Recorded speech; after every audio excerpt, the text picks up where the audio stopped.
class. But just these three things will carry you if you let them. First and foremost, knowing who you are. Knowing who you are. Being able to answer this question, who am I and what do I want? You know, many times when I go out of the country, I am baffled by that question. To explain what is your occupation. I've stood there for 10 minutes. Well, am I a talk show host? Well, I'm more than a talk show host. Am I a businesswoman? I'm a businesswoman. I'm more than a businesswoman. Am I an entrepreneur? I'm more than an entrepreneur. So I just leave it blank or self-employed.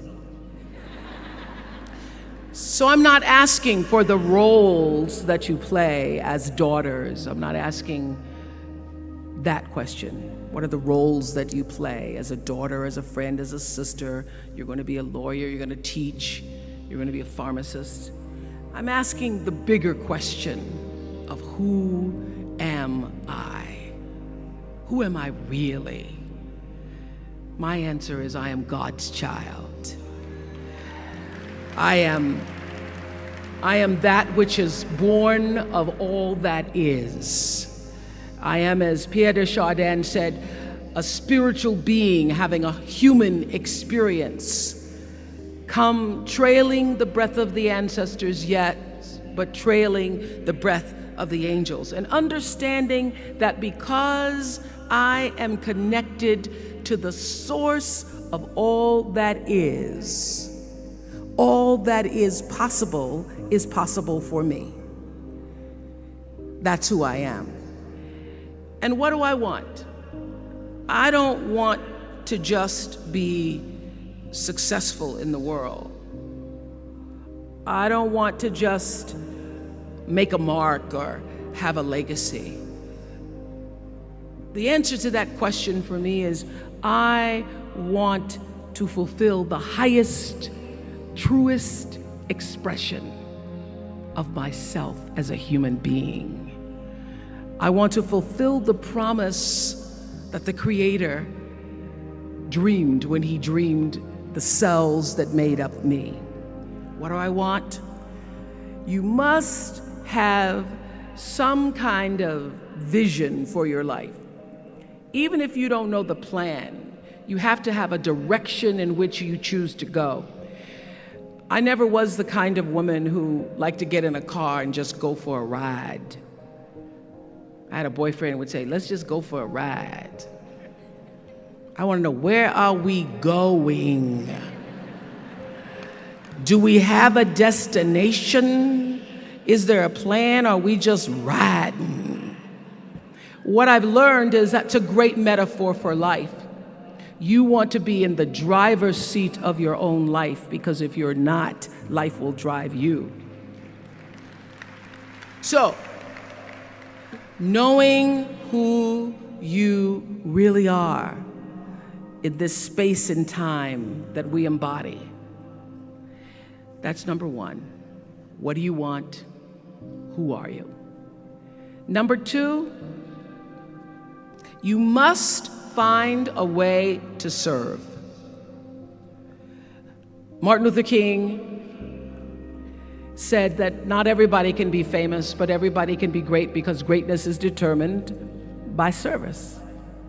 Now, we live in a world where everybody wants to be famous and where we admire people for just being famous. We think being known brings us value. The truth is, all of that will fade in time. In 3 years, you won't be able to name the housewives of Atlanta. The real truth is that service and significance, service and the significance that you bring to your service is that which is lasting. So to be able to, whatever your occupation or job or talent or gift is, our honorees today getting doctorate degrees, to apparently opposite fields, HIV and AIDS and the spoken word. But what they have in common is service. using the spoken word in service to community and the world, using your knowledge and information about HIV and AIDS and medicine in service to the world. And if you look at all the most successful people in the world, whether they know it or not, they have that paradigm of service. Everybody's talking about Mark Zuckerberg and IPO. Service. Jay-Z rapping. Service. Through the word, to people, through song. For many years, I was really just happy to be on TV, and people would stop and say, "Oh, you on TV?" "Yeah, I'm on TV. I like being on TV. It's a nice job." And it was about the time that I received my honorary doctorate from Spelman around 1993. So I don't know if that had something to do with it. I thought of myself as Dr. Winfrey. That I went back and I took a long look at what it was I was doing on TV and made a decision that I was no longer going to just be on TV, but I was going to use TV as a platform, as a force for good, and not be used by TV. And I will tell you,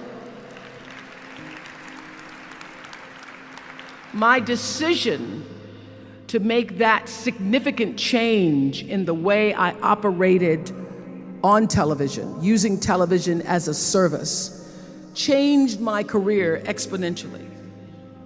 Service through medicine, service through art, using whatever it is you produce, your product, as a way of giving back to the world. When you shift the paradigm of whatever it is you choose to do to service, and you bring significance to that, success will, I promise you, follow you. Service and significance equals success. That's number two. Number three, it's so simple, but so hard to do. Always do the right thing. Always.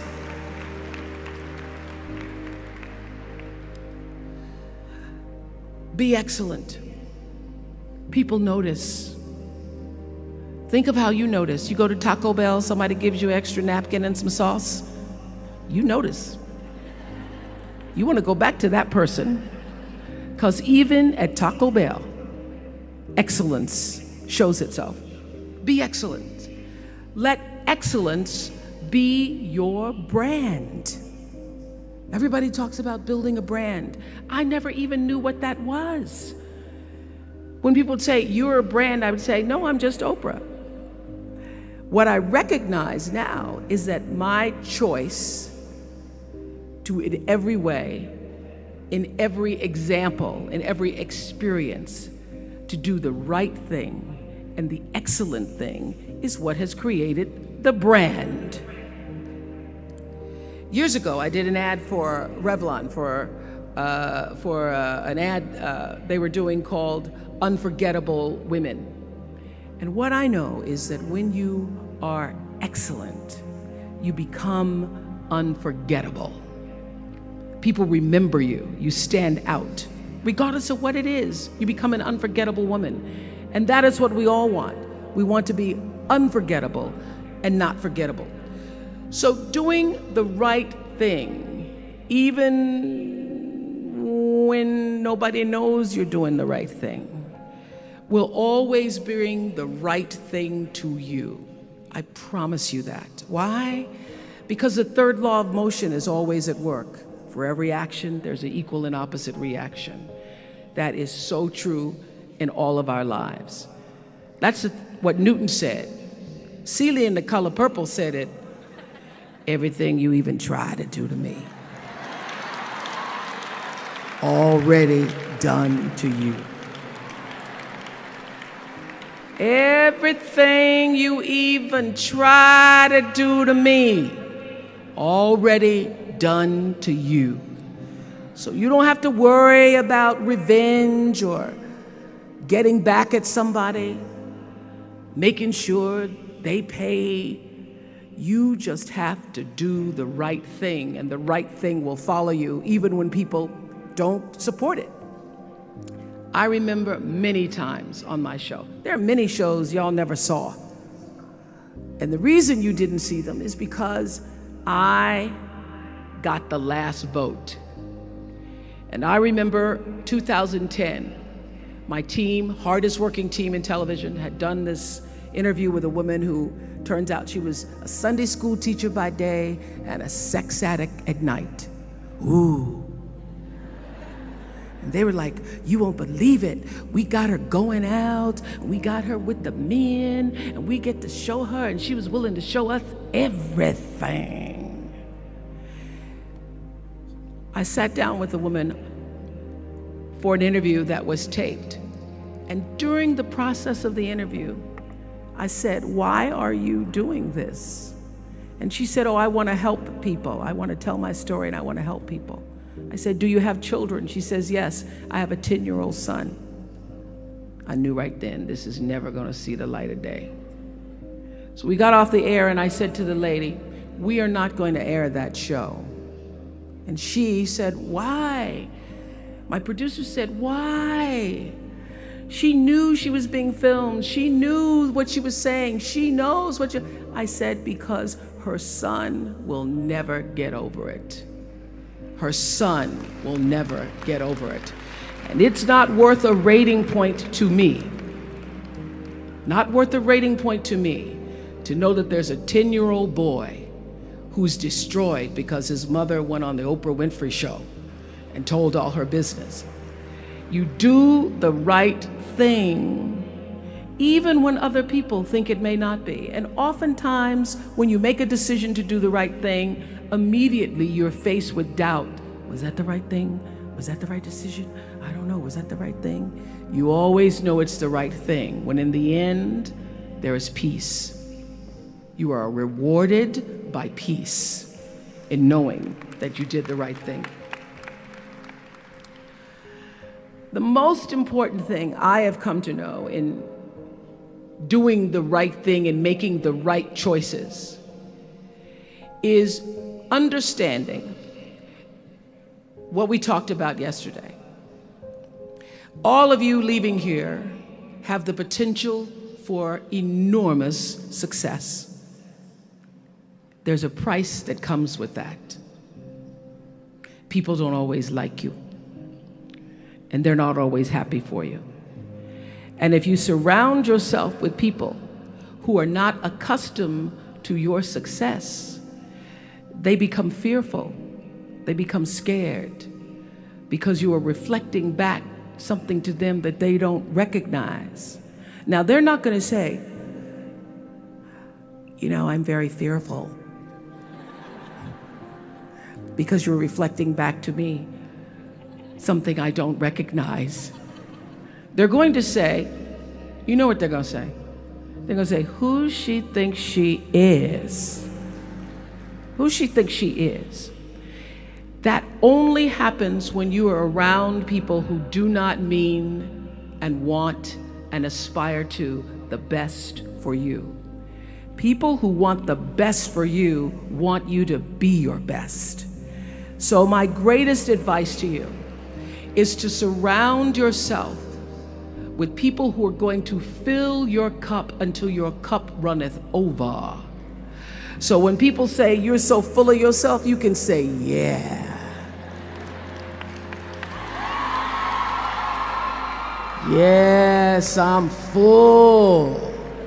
I'm so full, my cup runneth over. And to know that once your cup runneth over, you cannot spend your life with your gallon-size offerings, offering them to pint-sized people.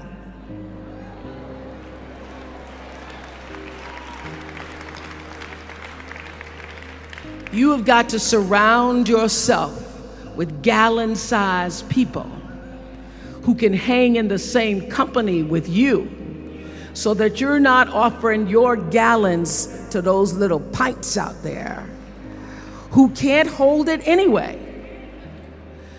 Choice to change the world. I love that song. I love hearing you all sing that song. And what I know for sure is that the biggest choices begin and end with you, your internal big questions. Who do I want to be in the world?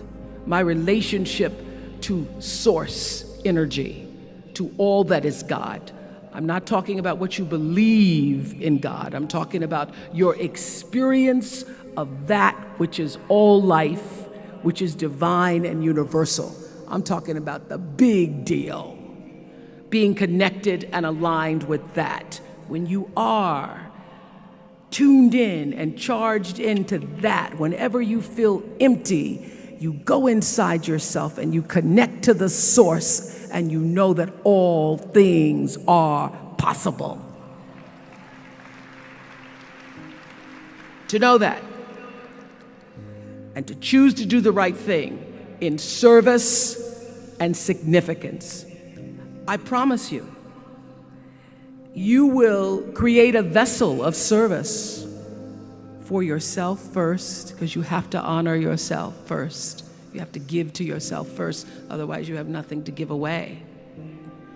You will create a vessel for yourself, for your family, your community, and the world. And those three things will not only lead you to a blessed life. I stand as a witness. My life is so blessed, I can't even take it in sometimes. It will lead you not just to a gifted life and a rewarding life that fills you up, but a sweet life. That's what you want. You want the sweetness. You want it to be so sweet, so that even when the storms come, and they will, you'll know this too shall pass. This too shall pass. The storm is passing over, and you shall not be moved, because you know who you are. When you can do that, grace will follow you, grace and glory. And when they see you coming, it ought to make them proud. They say it's the click of your heels, it's the bend of your hair, it's the palm of your hand, it's the need for your care, because you a woman, you a Spelman woman.